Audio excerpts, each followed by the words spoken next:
Good morning, everyone. I am Reverend Wendy Silvers, and you have arrived at the Awakened Mother Show, which are unfiltered, raw conversations with leading edge moms, dads, citizens, um, experts in their field, people that are here to provide you with information, inspiration, and instruction so that you can be the best person and parent that you would like to be. And each conversation, we're not dispensing medical information or telling you what to do, but we are engendering the opportunity for you to exercise critical thinking and to access your intuitive capacities so you can go forth and trust yourself in spite of the barrage of information that you might be considering.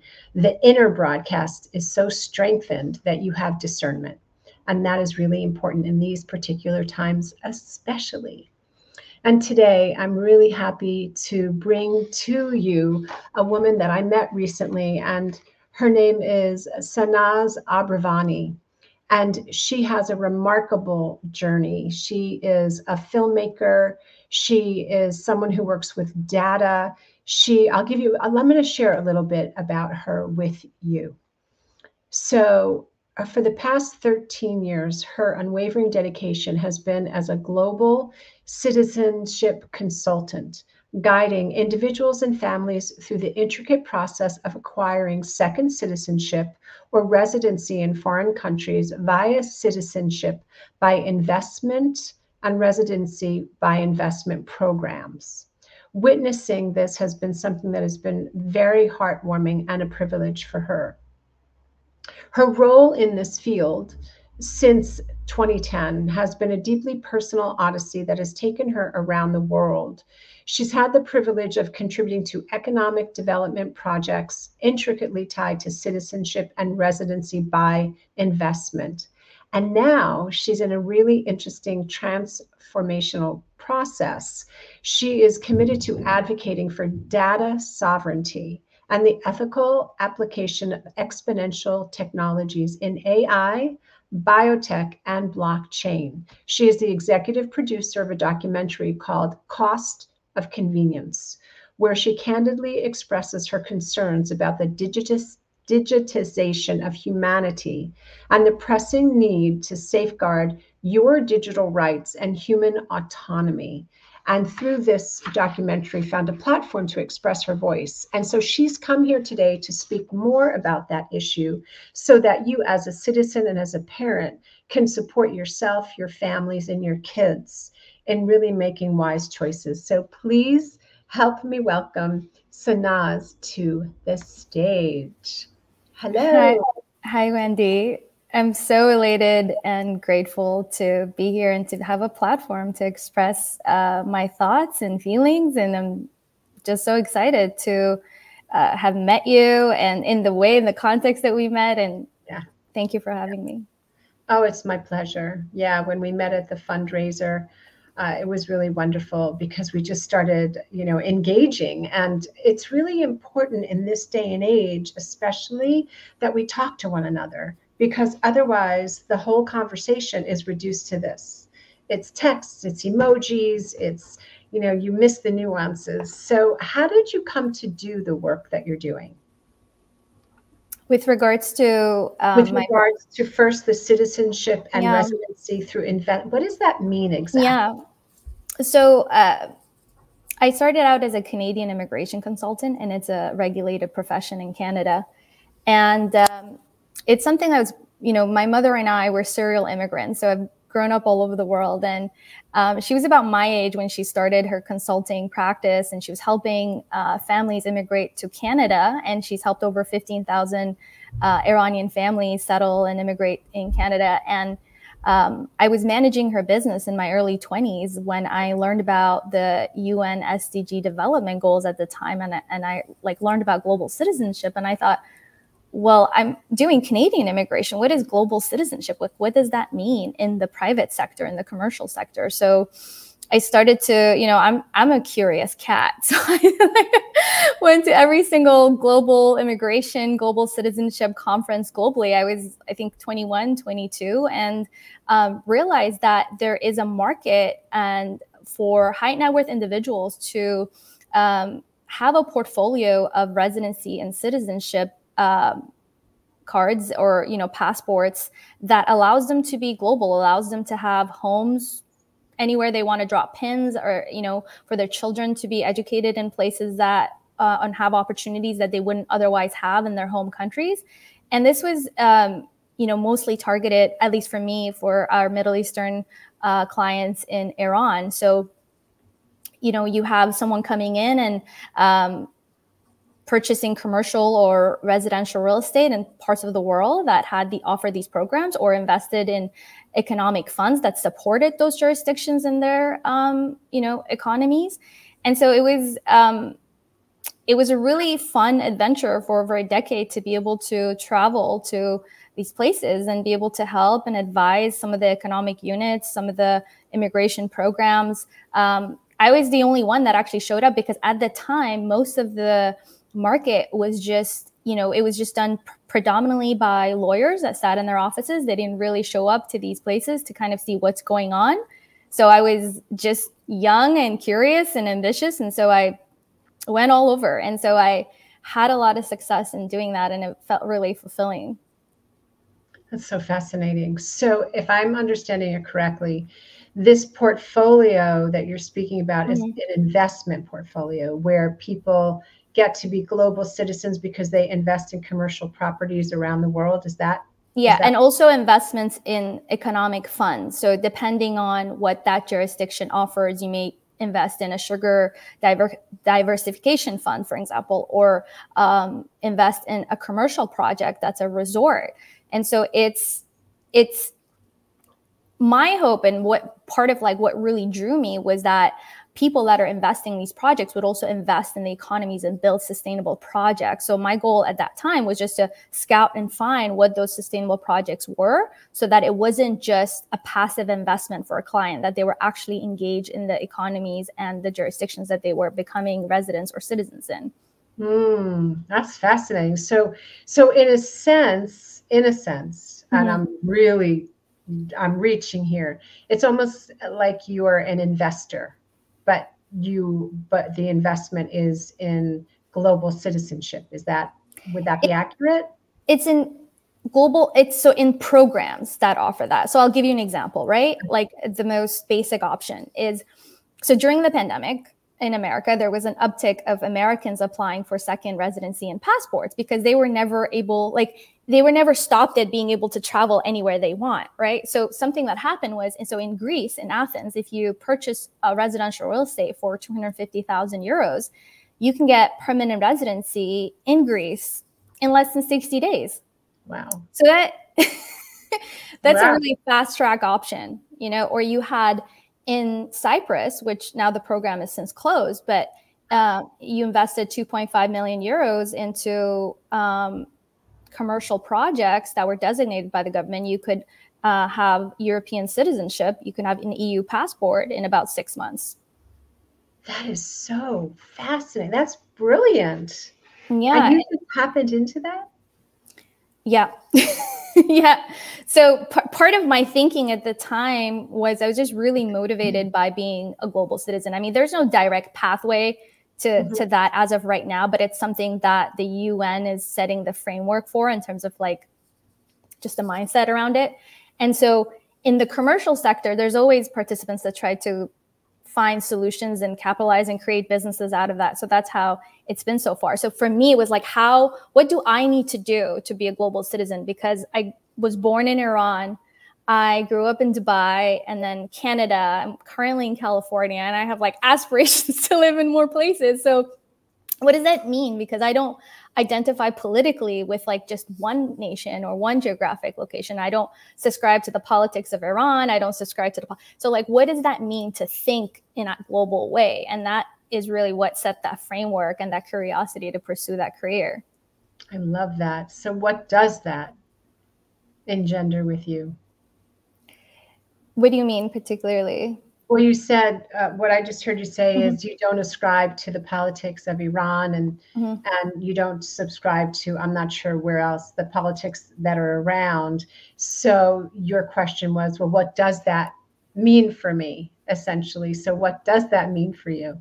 Yeah, I think we live in a world, and that's really what kind of took me in the direction of like what's happening in the digital space, is like our worlds are becoming blended, right? So you had certain civic duties that you needed to do as a citizen, and now where worlds are becoming more emerged and submerged in the digital space, and there's a lot that happens there that kind of you know, changes and alters the way that you act as a citizen in the real world, right? So politically, I couldn't express my voice in Iran, for example, as a woman. I couldn't say anything against, that's part of the reason why we left Iran. I was born in 85. It was 5 years after the Islamic Revolution. My mother grew up as a teenager at that time, and then we left Iran when I was in the early 90s. So part of it was like I couldn't be able to express my freedom of speech, for example, in Iran. But now I'm in America and I'm able to do that, but I might not be able to. Like if I express myself online, I don't currently have a vast digital footprint. I haven't been online. I haven't had social media profile for the last 8 to 9 years. But I might be able, I might be sanctioned, digitally sanctioned. I might, get profiled by the algorithm. So that's, to me, like trying to balance how I can show up and be a global digital citizen in the way that I have a responsible, ethical use online, with the way that I ingest information, spread information.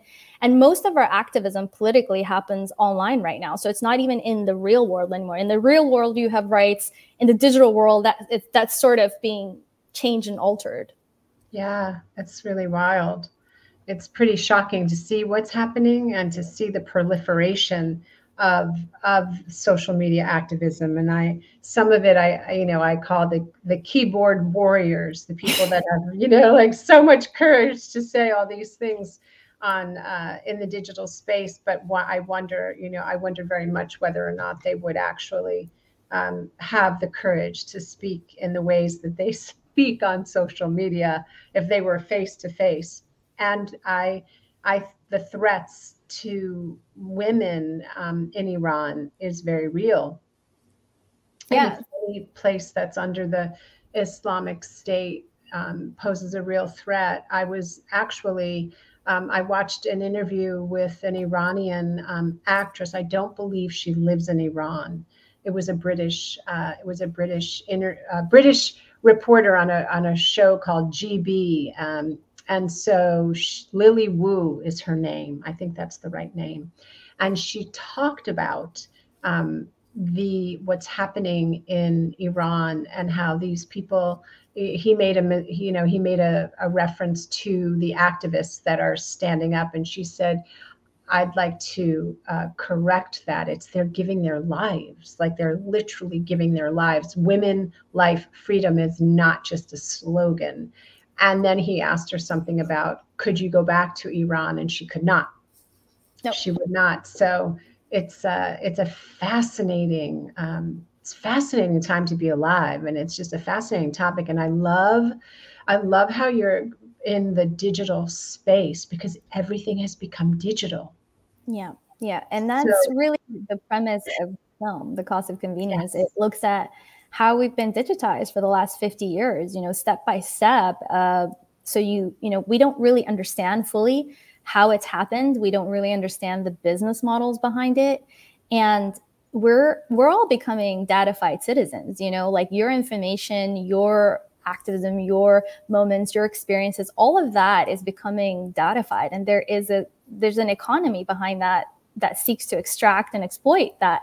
So we're kind of at that cusp right now. We have one foot in both worlds. And the way that I try to think about it is we are ancestors to these future civilizations of humans that are going to be very different than us, biologically, physically, mentally, psychologically, all of that. They're going to be very different. So I take a lot of responsibility with that, to be like, how do I engage? How do I understand what's going on right now? Because it's becoming such a big part of our world. And when you have that in that spiritual context, right? So you have your inner world and your outer world, and now you have your digital world to think about. So it's kind of being split, you know, our attention is becoming divided in so many ways. And so a big part of my journey is like, how do I navigate this the best way that I can and be, like you said, very discerning, employ critical thinking, and like set a groundwork, set a footprint, a digital footprint that I could be really proud of. And so do you have any tips to that? And how can also, I'd love for you to talk more about your movie. And I will also make sure that there's a link to the movie so people can see it, and to you so that people can get more information. And how do you do that? Yeah, we found that one of the, in screening the film to private audiences, we found that actually the best demographic that would really, you know, find a lot of value in our film are actually mothers, you know, concerned mothers, because we live in a world where, you know, our children are becoming datafied. They're being exploited online. Meta is just being currently sued last week by 33 states. It's it's a bipartisan issue that, you know, now they're like, okay, so Meta has been exploiting our children. They know that these applications are psychologically damaging, and they don't care. They don't care. They're doing it. They're getting away with it.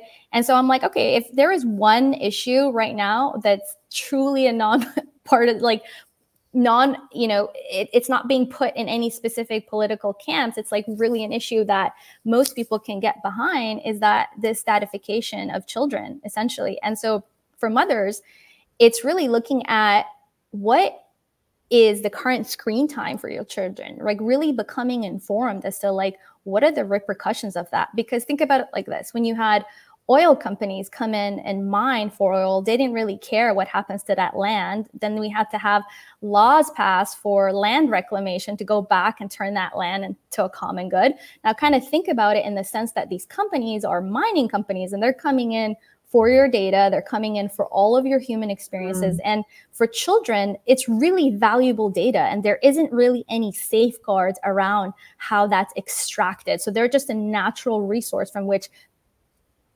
something of value is being extracted from. And we just think it's fun, right? You see parents posting, and I'm not wanting to apply any sort of blame. I'm just wanting to bring awareness around it that, you know, when you post a picture of your newborn infant, that your child essentially didn't consent to becoming datafied yet, because their digital footprint is being built. And as we continue to integrate with these AI technologies, that's going to have an effect on them in the long run that we can't currently foresee. So it's kind of like foggy what's happening. And so part of, for me, what really drove me to it was my brother, when he was 15, suffered from a digital addiction. He was on his devices for more than 17 hours a day. I mean, it was crazy. Wow. It was just absolutely insane. And so I started to like really investigate to what's happening to him. And it was like mirroring an addiction. It was mirroring like a heroin or a cocaine addiction. But just because you don't see him physically taking something, you're like, oh, it's benign, but it's having that same cognitive effect and the same psychological effect as if you're, you know, taking drugs. And so you have a culture of dopamine fiends. You see your children sitting at the breakfast table and they're just kind of like scrolling, like dopamine fiends. And for me, part of it was like educating my mother, educating myself. And that's kind of what set off on this path. And that's how I came across the documentary. Initially, I came and met the team, met David Donnelly, who was the writer and director of the film. And it was initially called Detox. And it was about digital addiction, right? And so what we realized, it's really powerful. When we started on our path, we realized that digital addiction is just a symptom of a much larger issue. So that's essentially what the film adds. It's looking at the whole concept holistically as to what's going on. That's so powerful. I definitely am interested in speaking with you more about this and fleshing this out, because I know even myself, I'm a very engaged, involved, hands-on mom, and very holistic and all that, and didn't give my daughter, we did not give up my daughter, a handheld device until she was a certain age, because I knew what was going to happen.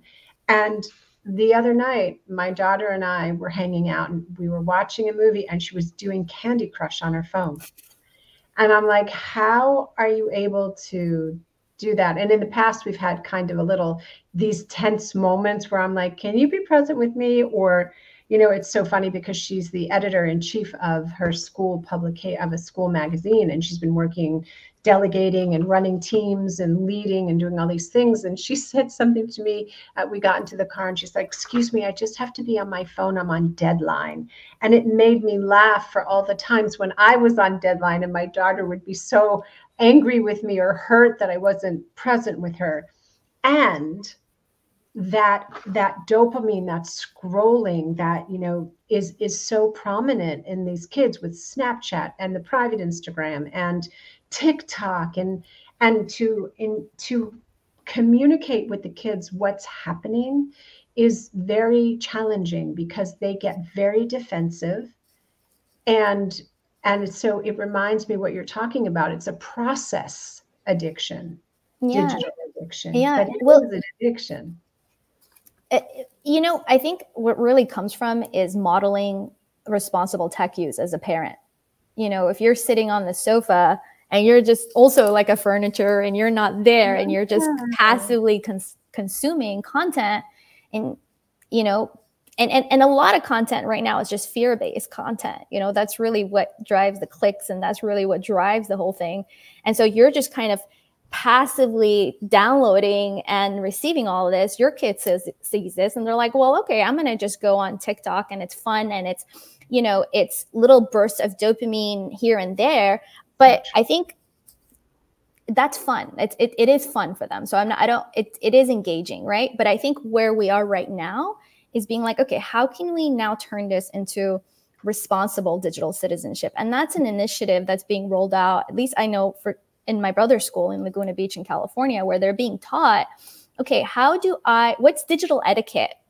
How do I check facts online? How do I stay informed properly? How do I safeguard my digital footprint? How do I safeguard my data? This is part of that education. So for us, the film, I consider it as like essential education, right? You wouldn't let your kid drive a car without a driver license. They have to go through some sort of education and training to be able to utilize a vehicle.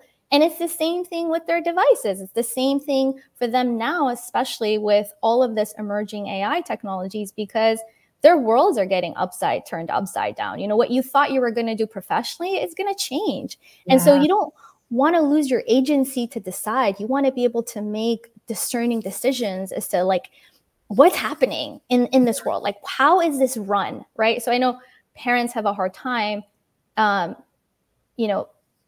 with their children if they're trying to take their devices away and trying to explain this, because it kind of like, it kind of went in one ear, went out the other ear when my mom was telling me not to watch too much TV. Right. But it's, to me, like really modeling behavior, like as an example, right? So if you're having dinner with your children, like having guidelines as a family that it's a device-free zone. If you're watching a movie, there's certain times where we have to kind of create these zones, not having your cell phone in your bedroom at night. Yes. Just everyone leave it out. Get an analog alarm clock, simple things like that to kind of shift our habits and our behaviors so that we could be in a receptive place to be like, oh my gosh, I have this device in my hand that allows me to have the sum of the entire human knowledge ever.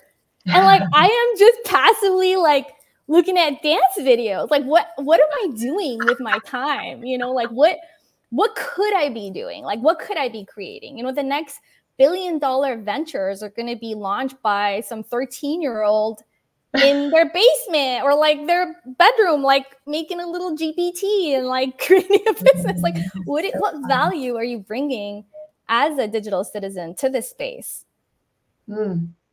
Those are such poignant questions, each of them, just to really explore I mean, when you talk about digital etiquette, I mean, because there's always online bullying. When you talk about AI, what is happening? I mean, I think about just, I think I'm pretty tech savvy and I can do a lot of things. And yet there's these moments where I'll be running into a glitch and I'll think, oh my gosh, if I had a 17-year-old or a 20-year-old that would just come in here and like, no problem, because kids are not even afraid. They're not afraid of the keyboard. They're not afraid of making a mistake, or they go on here and they take a photo and then they edit it and then they fix it and then they do something and then they do a collage. And it's like, oh my goodness, like you just did that in 3 seconds.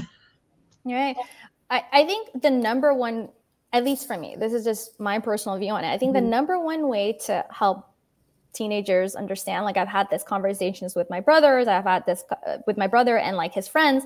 The number one thing is your time is gold. Your attention is gold, and it's being harvested and it's being monetized and it's being brokered in places by companies that you didn't really know about or you didn't really consent to. So like essentially understanding that what you put out online is that time and that content and that data is valuable. Technically, the way that, like for me, I have this book here. I like this foundation. It's called the Growing Global Digital Citizens. So it's for parents, if they're looking for a resource to look into, it's the globaldigitalcitizens.org, looking at your consumption, looking at your behavior online. So one of the things that comes up in the film is that we spoke to many human rights attorneys. And one of the things we came across is, well, teenagers, us, all of us, we don't really read our end user agreements, right? We just click, I agree. Nobody reads it. We just consent to whatever is happening behind the scenes. We don't understand. And one of the key things to understanding is like what's happening with your data. So what's happening right now is that extraction is actually a human rights violation, because we don't really understand what we're consenting to. We don't understand how valuable that is. Like technically we should all have wallets, just like you have a bank account that stores that data and you decide and you have agency around what happens with that. So as a teenager, as you're building your digital footprint, thinking about this whole footprint that's going to last for a really long time, understanding what you're contributing to that. And so that's for me part of where I'd like to participate in conversations and model something around that and find ways that parents can talk to their children, or like concerned sisters like myself, be able to communicate this to my teenage brother, really honing the concepts and making it digestible for a teenage audience. That's wonderful. That's really fantastic. How is your brother doing today? Is his screens? Yeah. And so at the time when this was happening, I was visiting my family. I was living in Cyprus at the time. And so I came back to visit them for Christmas, and I just saw what was going on with my brother, and I didn't go back. I stayed. And so I just spent the next 6 or 7 months helping him, because he's so bright, ever since he was like small. It was just, I remember taking him to the mall and he was like, look at all these people, useless consumption. And like, they're just fracking the earth and like buying all these things they don't need. Why do you need 5 stores for your purses? And I'm like, you're taking me to buy you a Lego, and the Lego's made out of plastic and cardboard. And he's like, well, okay, but at least I have awareness around it. And so I knew that from a young age, he wanted to have awareness around it. So I spent a lot of time with him creating that awareness and helping shift his behavior. So now that addiction to his devices has turned into an addiction to the gym and fitness. And so he went from like, so I've been like consuming artificial dopamine, that's what he calls it, digital dopamine. What do I need to do to get that naturally? So that's where he kind of found his path. And now he's a super fitness enthusiast. He's now in the gym for 4 hours a day. I mean, I don't know if that's better or worse, but I'm like, Mom, leave him alone. I think he's doing better than he did before. And like, if he wants to like work on his fitness and gain muscle and whatever, become competitive fitness, that's okay. Let him do that. Right. That's fine. Right. That's so funny. It's like transferring it, but it's in a more healthy way. So what a great story. Yeah. I can just imagine this little child. I mean, they're so bright kids. They're just, if they're left alone, they're just these brilliant little beings that they have their perceptions and they have their assumptions and they have these experiences and this wisdom that's innate within them. Especially now, like I do think that, you know, there's been this incarnation of these cosmic star seeds or indigo children that are here to kind of shift this world and like bring in more light. They're so much more advanced than us. Like when I talk to young children now, I'm like, you understand things that it took me until my late 20s to understand. And it's just like, it just kind of infuriates me that like their brains are being rewired by this and they don't have that awareness, and they're just kind of passive in that aspect. They're not really informed, or they're not really engaged in a way that's meaningful. Yeah, it's so true what you're talking about. I mean, they are, I think we're all star seeds. Well, depending on who you talk to, I think we're all star seeds. And I think that the consciousness has really accelerated. And so the kids that are coming in are definitely there. It's almost like they walked in our footsteps consciously. So they're coming in ahead of the curve. And then they have these other things that they're here to deal with. So it's a fascinating. Yeah. And I think about like, I talk about this to my mother, and I was like, listen, like, you know, we help to foster like that spiritual awareness, and my brother or like myself, we all engage in it. And we don't think of our attention as being that part of our spiritual selves in that way. So it's like our consciousness is in some ways being hijacked by this exploitive mechanism. And it's rewiring the way that I am inside, the way that my temple, my body, all of that is being altered. We don't really understand that. So there is, to me, like the big spiritual component in that. And so that's why, you know, I was asked, and this is kind of weird, but like in one of my groups, I was like, what is the best spiritual book or enlightening book that you've read recently that helped uplift your spirit? And I was like, I've done a lot of uplifting. I'm really looking for discernment. So I was like, I really suggest you read The Age of Surveillance Capitalism. And they're like, that's not a spiritual book. And I'm like, yes, it is in some ways, because we need to understand that we are these divine beings, their consciousness is expanding. And like in many ways, the technology itself is not bad or good. It's like the mechanism behind it is altering that. And so as we kind of grow and expand and bring in light in this world, we're kind of channeling it into this digital sphere. So like we need to really be mindful of the kind of standards and foundation we set for these future beings coming in, because we live just in a short time, just in the last 5 years, the landscape is going to look very different. The FDA just passed for Neuralink to have clinical trials for their human brain interface. And I'm like, that has a lot of positive benefits for people that are quadriplegic or, need help in that way. But like, it's going to be targeted to just regular kids. And so when their brains have already changed, their cognition's already changed to the point where they can't really function in the real world, like, of course, they're going to want to integrate with those technologies. But like, and there might not be anything wrong for some people in terms of that. But I think, hey, like, we're actually altering what it means to be a human, and we're kind of getting herded in a direction without really thinking about it. So like, for me, at least for parents and your viewers, I really implore you to like really think about this in a deep way and be able to have collective discussions. This is not like an individual problem. It's like the climate crisis isn't an individual problem. It's a collective problem. So this is some things that we need to be able to talk about together, talking about it in PTA meetings, talking about it within just your groups and circles around positive parenting, like really bringing this up and thinking about this in a discerning way.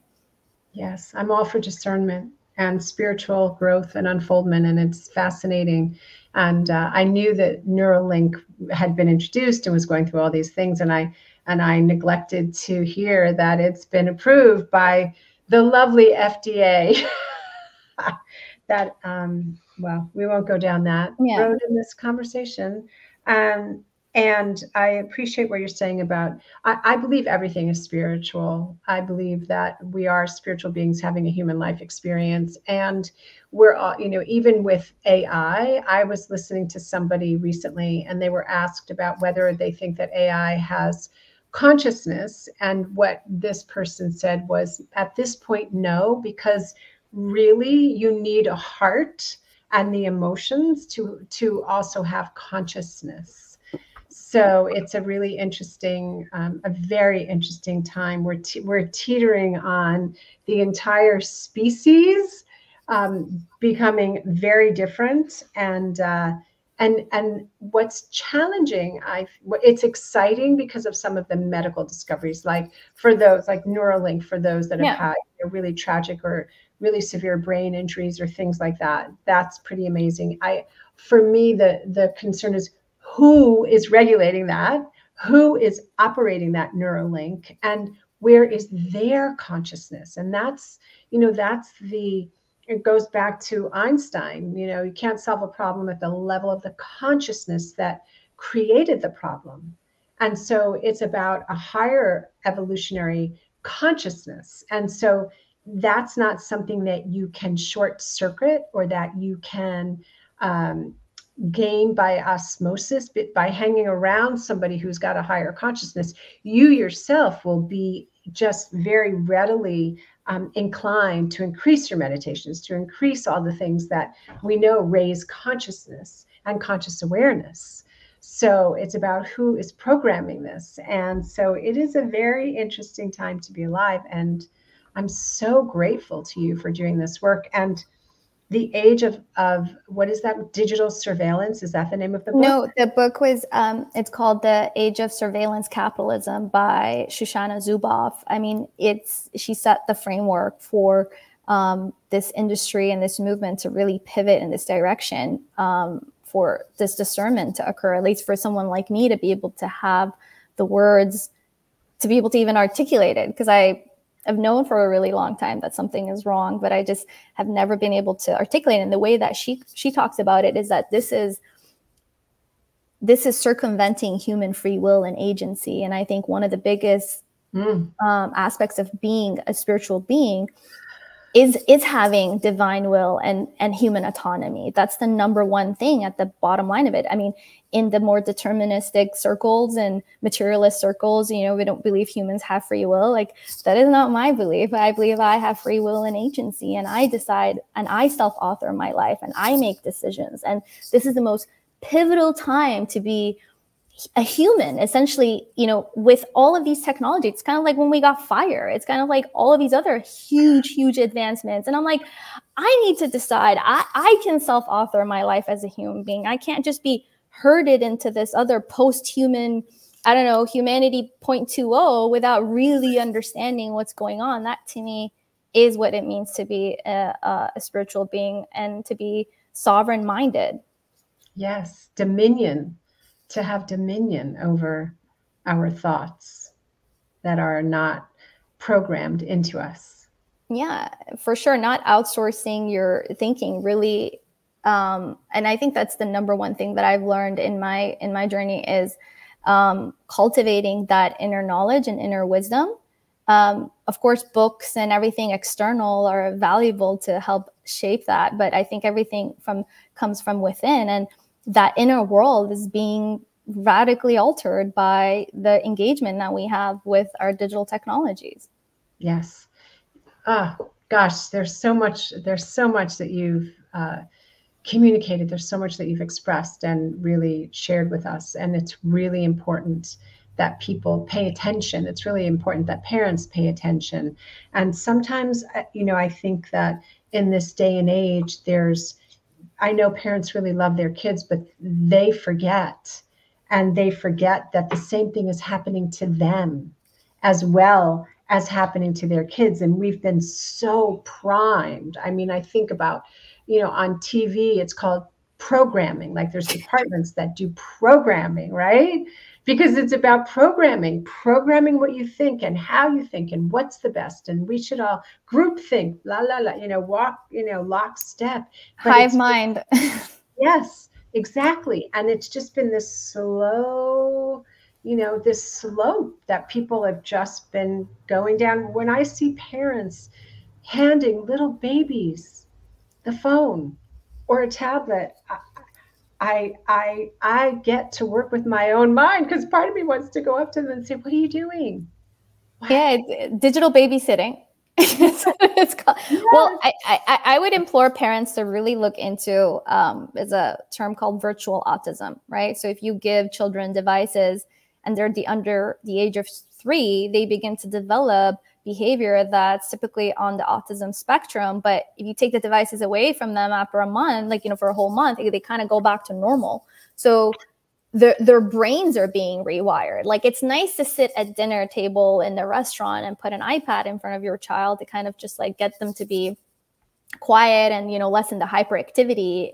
But there are long-term consequences to that, where they won't be able to function in that real world. So then when they're much older and they're being heavily targeted to adopt technologies that are exploitive, they're not going to listen to you. They're not going to listen to you because you already set that framework up for them. And they might even turn around and come back into you and say, "Mommy, why didn't you learn about this? Like, why did you do this to me?"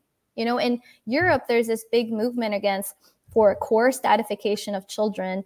I really implore your viewers to look into the work of Veronica Barassi. She's done a whole book on child data citizen, where she looks at this and to see like what will potentially happen in this like future where your children can really come back to you and really ask you like, what did you do to help prevent this in my life? Like, what behaviors did you model? Like, how did you help mitigate this in my life? I mean, it's just, you're a child and the dopamine is great and the content is designed to be psychologically manipulative. It's just designed to hook your attention. And that data is worth a lot. And so, the algorithms are getting even better at hooking their attention. Mm-hmm. But like, I personally, I just want to find a way that's empathetic and compassionate to be able to bring this attention. So like when you are out at a restaurant and you kind of see that happening, like I'm just curious, like what is the best way to kind of bring awareness to that? Oh my gosh. Is there like a little card we can give out? Like you can scan for parents? Like, I don't know. I hope, like, I really would, I want to be a mother. I want to be able to understand these things, but like, I'm also curious, like how can we help shift this? Mine might be considered very old school, but I think it's about connection.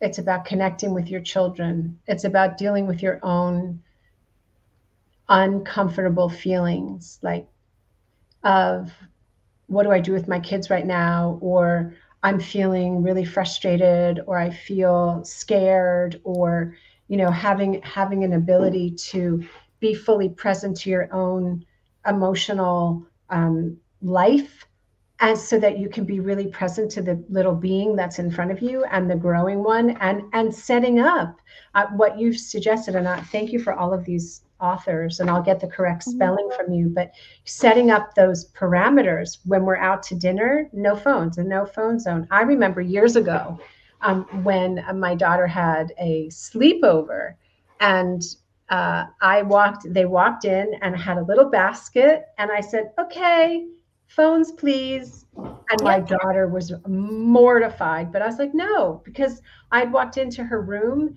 and there were 3, this was at another time, she was having friends over.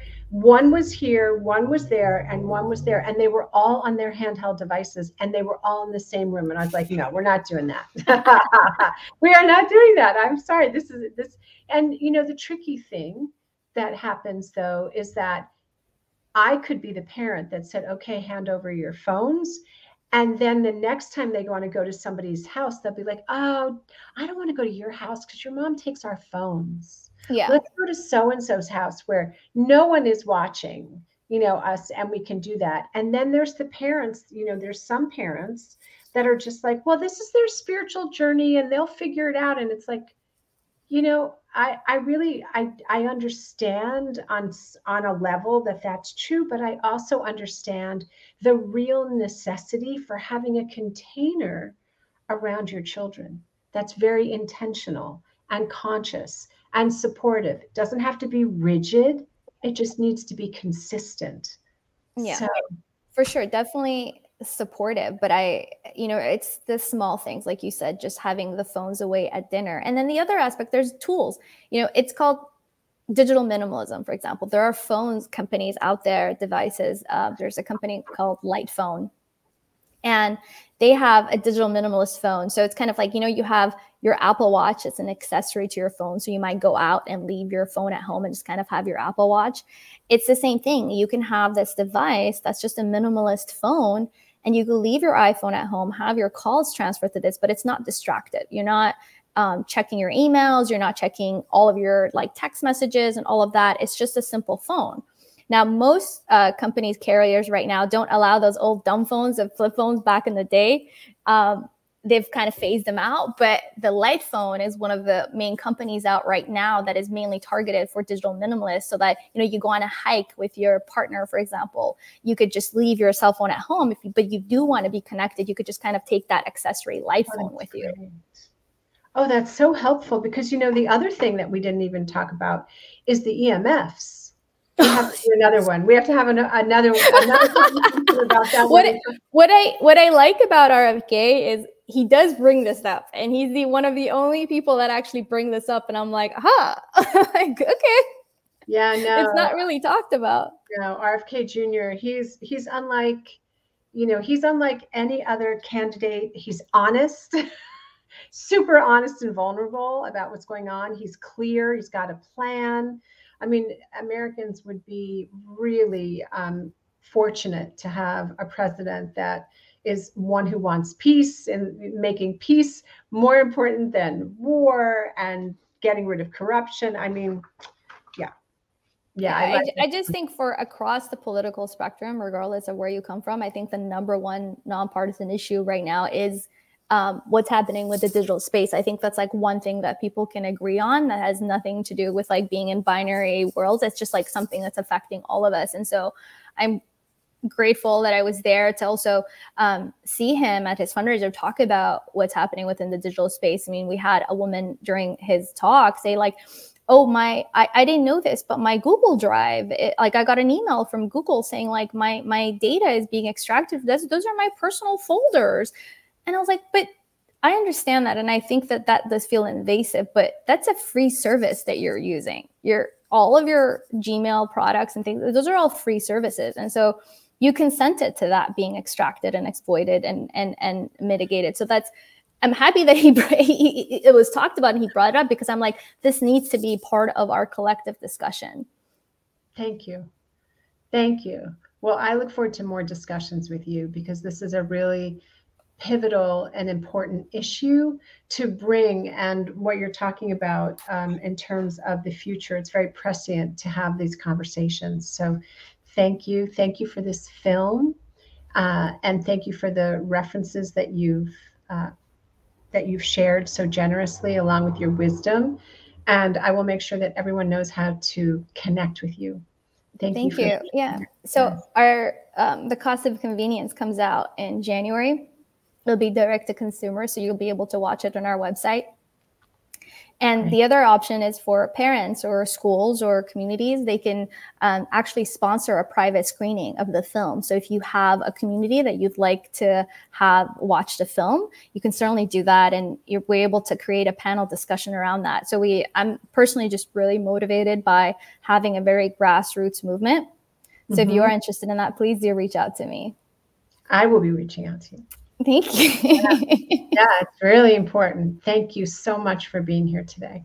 Thank you. Thank you for having me, Wendy. My pleasure.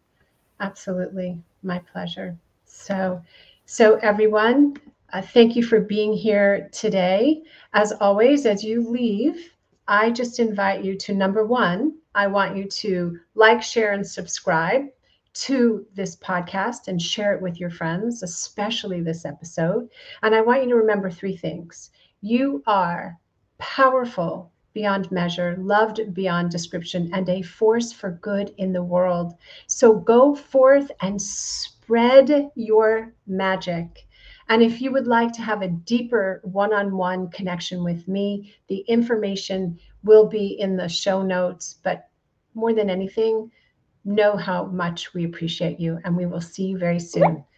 Bye-bye for now.